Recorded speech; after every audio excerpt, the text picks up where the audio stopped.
We begin tonight with KXOI flood watch coverage. Right now, several area rivers are under flood warnings across the region. The Coeur d'Alene River at Cataldo, the St. Joe River at St. Mary's, and the Palouse River at Potlatch all have flood advisories. All this rain is also causing problems for area roads, with washouts reported from Deer Park all the way to Post Falls. KXOI 4's Jeff Humphrey shows you where a scenic creek was forced out of its banks and heavily damaged a half-mile of Schilling Loop.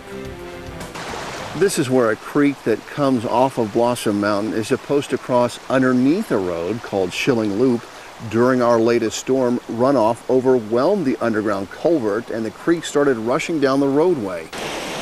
It's a pretty steep hill, and so the water and debris began to eat away at Schilling Loop. In some places, that torrent eroded away 3 feet of roadbed, creating this half-mile-long gully.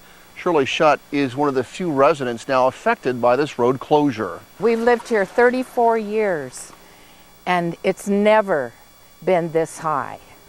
We've had spring runoff, but this is quite different. The current undercut the road bank in several places, triggering landslides that will have to be cleared or filled. And the floodwaters didn't stop until they crossed East Riverview, a major thoroughfare in the area. Drivers dodged debris as they made their way through the muddy runoff. Right now, just 2 families live inside the roadblocks, but are still able to get by the barricades.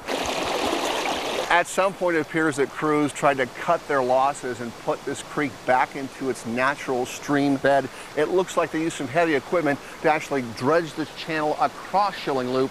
They now have to come back in and put in an obviously much larger culvert, but they won't be able to do that until there is a lot less water coming off of Blossom Mountain.